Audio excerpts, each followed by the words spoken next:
Empezaremos a leer desde el versículo 18 hasta el final del capítulo 5. Dice así la palabra de Dios: No os embriaguéis con vino en el cual hay disolución, antes bien, sed llenos del Espíritu, hablando entre vosotros con salmos, con himnos y cánticos espirituales, cantando y alabando al Señor en vuestros corazones, dando gracias por todo al Dios y Padre, en el nombre de nuestro Señor Jesucristo. Someteos unos a otros en el temor de Dios.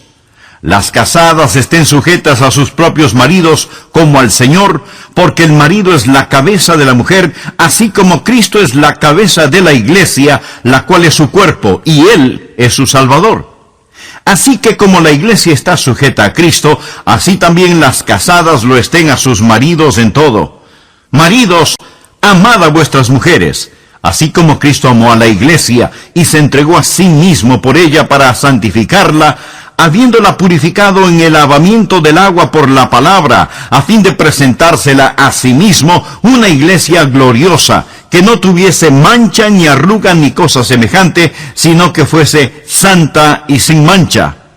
Así también los maridos deben amar a sus mujeres como a sus mismos cuerpos. El que ama a su mujer, a sí mismo se ama, porque nadie aborreció jamás a su propia carne, sino que la sustenta y la cuida, como también Cristo a la iglesia, porque somos miembros de su cuerpo, de su carne y de sus huesos. Por esto dejará el hombre a su padre y a su madre, y se unirá a su mujer, y los dos serán una sola carne. Grande es este misterio, mas yo digo esto respecto de Cristo y de la iglesia. Por lo demás, cada uno de vosotros ame también a su mujer como a sí mismo, y la mujer respete a su marido. Para que haya armonía en el hogar, debe haber melodías que nos guste escuchar y nos gusta cantar juntos. Armonía para cantar diferentes partes. Dios hizo a los hombres y a las mujeres diferentes para poder hacernos uno, para que podamos cantar la misma canción. Pero el hombre canta una parte y toma la iniciativa, y la mujer canta la otra parte, armonizando con su esposo. Ese es el plan de Dios. Entre el hombre y la mujer hay diferencias psicológicas, fisiológicas y emocionales que varían en grado. No son exactamente lo mismo en cada ser humano. Pero estamos hablando del diseño divino. Cómo Dios hizo al varón y a la mujer con definitivas diferencias. Por ejemplo, Dios nos enseña que el hombre debe ser el proveedor y que la mujer debe ser su ayudante. El hombre debe ser el protector y la mujer una nutridora, porque en su vientre se nutre la vida. El hombre debe ser el guiador, mientras la mujer es la encargada de los adornos y la belleza del hogar. Y mientras por lo general el hombre es más fuerte físicamente, la mujer es más tierna y frágil en su naturaleza. Dios nos hizo diferentes a fin de poder hacernos uno. Pedro dice que juntos, hombre y mujer, somos herederos de la gracia de la vida. Dios desea que juntos, marido y mujer, sean los herederos de sus bendiciones. Hay un diseño divino, hay diferencias definitivas y hay direcciones dinámicas. Hoy tenemos una generación de niños que está muy confundida. No saben si están siendo criados por un hombre femenino o una mujer masculina. Hoy existe una especie de neblina entre la distinción de los sexos, como resultado del feminismo radical. Pero esto solo pone en evidencia el fracaso de los hombres por no ser el tipo de hombres masculinos que deben ser. Tenemos una generación de hombres miniatura en lugar de verdaderos hombres. Esto es un tributo al fracaso del hombre en desempeñar el rol que Dios le ha dado. La epidemia de divorcios, la homosexualidad, el abuso sexual, la promiscuidad, los trastornos emocionales, los suicidios. Pienso que los hombres son principalmente los responsables. Cuando Eva falló, Dios no la culpó principalmente a ella. Dios culpó a Adán por el fracaso de Eva. Y los hombres debemos asumir nuestras responsabilidades. Con esto en mente, permítame decirle 5 cosas que nosotros, los hombres, debemos hacer.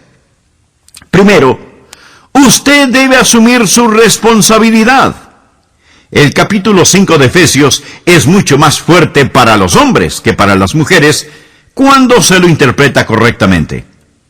Amigo, le voy a decir lo que debe hacer si desea ser un hombre de verdad, si quiere tener una masculinidad madura, si quiere ser capaz de demostrarles a sus hijos cuál fue la intención original de Dios y cuál el diseño divino para usted como hombre.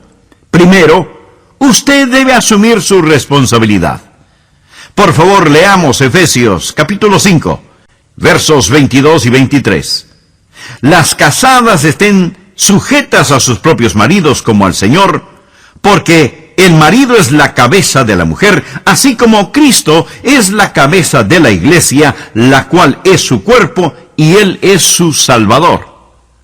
Muchas veces llamamos a eso la cadena de mando. Pero la cadena de mando no es la mejor manera de describirlo. De lo que realmente se habla aquí es de la cadena de responsabilidad. Ser la cabeza literalmente significa que usted es responsable. No significa que usted existe para que le suplan sus necesidades. Significa que usted existe para suplir las necesidades de otros. Como esposos, no podemos evadir esas responsabilidades. Por favor, anote al margen 1 Corintios, capítulo 11, versículo 3. Pero quiero que sepáis que Cristo es la cabeza de todo varón, y el varón es la cabeza de la mujer, y Dios la cabeza de Cristo. El problema actual es que hay tantos hombres que no asumen sus responsabilidades. Quieren tener el liderazgo, pero no la responsabilidad. Cuando se le dice a su esposa que esté sujeta a usted, eso significa que ella debe esperar en usted. No significa que ella está para ser su sirvienta, pero está allí para que las necesidades básicas de ella sean suplidas por usted. El hecho de que ella se someta a usted significa que usted tiene la responsabilidad de cuidar de ella, y su liderazgo debe ser un liderazgo que sirve. La sumisión de la mujer no significa inferioridad. Claro que el diablo le dirá que si está en sumisión, usted es inferior. No lo crea. Esa es una mentira satánica. En Filipenses 2, versículos del 5 al 9, leemos: haya pues en vosotros este sentir que hubo también en Cristo Jesús, el cual, siendo en forma de Dios, no estimó el ser igual a Dios como cosa a que aferrarse, sino que se despojó a sí mismo, tomando la forma de siervo, hecho semejante a los hombres. Y estando en la condición de hombre, se humilló a sí mismo, haciéndose obediente hasta la muerte, y muerte de cruz. Por lo cual Dios también le exaltó hasta lo sumo, y le dio un nombre, que es sobre todo nombre. Jesús se humilló, y Dios lo exaltó. Nunca nos parecemos más a Jesús que cuando tenemos un espíritu de sumisión. Nunca nos parecemos más al diablo que cuando tenemos un espíritu de rebeldía. Ahora, si Dios el Padre es la cabeza de Cristo el Hijo, ¿significa que Cristo el Hijo es inferior a Dios el Padre? De ninguna manera. Dios el Padre, el Hijo y el Espíritu Santo son coiguales y coeternos. Sería blasfemia y distorsión de una doctrina cristiana básica decir que alguien es inferior en la Trinidad. Sin embargo, eternamente, el Señor Jesucristo está en sumisión al Padre Eterno. La mujer no es inferior al hombre cuando está en sumisión a éste. La sumisión cristiana es simplemente un igual que se pone voluntariamente bajo otro igual para que Jesucristo pueda ser glorificado. Eso es todo. Algunas veces hablamos de marido y mujer como de una sociedad, pero esa no es la mejor manera de describir el matrimonio. Un escritor cristiano dice que cuando se habla de marido y mujer como socios, entonces no existe una cabeza. Marido y mujer son más bien como un equipo, y todos en la familia, marido, mujer, hijos, determinarán como equipo los triunfos o los fracasos del equipo. Al asumir las responsabilidades, el esposo debe delegar autoridad, pero no puede eludir su responsabilidad. Permítame repetir esto. Al hablar de asumir responsabilidades, el esposo puede delegar autoridad, pero no puede eludir su responsabilidad. Cuando un esposo delega autoridad, o sea, le da autoridad a su esposa para que realice un sinnúmero de cosas, si todo sale bien, ella debe ser alabada, felicitada. Pero si las cosas no salen bien, es el esposo el que tiene la culpa, porque aunque él haya delegado autoridad, no puede eludir su responsabilidad. Espero que usted, amigo, esposo, padre, ejecutivo, empleado, entienda perfectamente bien este principio. ¿Sabía que el Señor Jesucristo no impone su señorío sobre usted? Nunca lo hace. Y si Él lo hiciera, probablemente seríamos un poco mejor de lo que somos en tales cosas, pero estaríamos actuando mecánicamente. Debemos amar a nuestras esposas como Cristo ama a la iglesia. No debemos demandar ser la cabeza. El respeto y la confianza se ganan. Y el Señor Jesucristo definitivamente se ha ganado mi respeto, se ha ganado mi confianza. Así que si usted es un esposo y tiene dificultades en asumir el liderazgo en su hogar, no espere que le tengan confianza. Busque ganarse el respeto. Deje que su esposa aprenda a respetarlo como hombre de Dios, como una persona amable, y entonces la confianza llegará automáticamente. Nosotros como esposos debemos asumir nuestras responsabilidades. El respetar el liderazgo de su esposo es, para la esposa, como una red de seguridad. Usted como esposo es la cabeza del hogar. Esto no significa tanto una cadena de mando, sino más bien el asumir su responsabilidad. Segundo, esta diferencia entre los sexos significa que usted como marido debe hacerle saber a su esposa que ella es la número uno en su vida. La Biblia dice, maridos, amad a vuestras mujeres, así como Cristo amó a la iglesia y se entregó a sí mismo por ella. Su esposa debe saber que ella está antes que los niños, antes que suegra o suegro. Por tanto, dejará el hombre a su padre y a su madre y se unirá a su mujer. Joyce, mi esposa, sabe que entre los millones y millones de seres humanos sobre la faz de esta tierra, en mi vida, ella es la única. Ella es la primera. Y sé sin lugar a dudas que yo soy el primero en la vida de ella. Eso me da un sentido de seguridad. Pensar que entre todas las personas hay una persona que me ama más que cualquier otra sobre esta tierra. Y qué sentimiento más agradable es el saber que ella me ama de esa manera y que ella sabe que yo la amo de la misma manera y que ella es la única, la número uno en mi vida. Por consiguiente, necesito tratarla como Cristo trató a la iglesia. Amigo, tal vez usted no sea culpable de adulterio físico, pero sí de adulterio emocional cuando comparte con otras mujeres lo que solo debe compartir con su esposa. Y el adulterio emocional termina inevitablemente en adulterio físico. Y aunque no suceda así, el adulterio emocional es un crimen contra su esposa y un pecado contra Dios.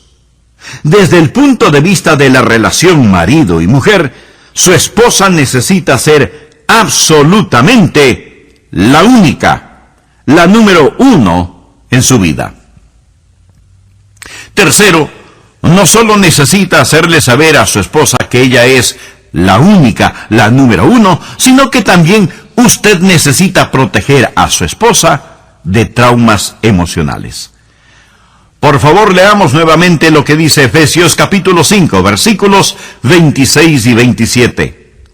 Para santificarla, habiéndola purificado en el lavamiento del agua por la palabra, a fin de presentársela a sí mismo una iglesia gloriosa, que no tuviese mancha ni arruga ni cosa semejante, sino que fuese santa y sin mancha.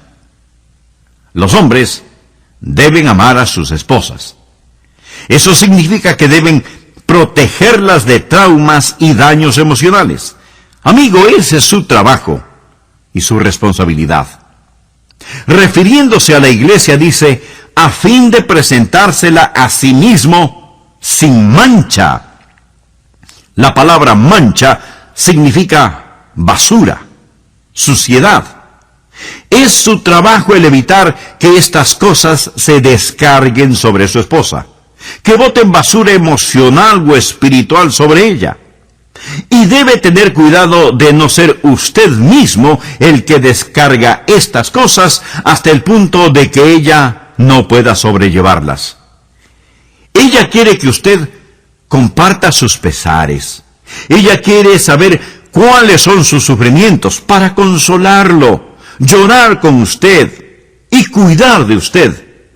Pero tenga cuidado con lo que usted descarga en ella. Una de las cosas que he aprendido es que el tiempo más importante que paso en el día son los primeros 5 minutos al regresar a casa.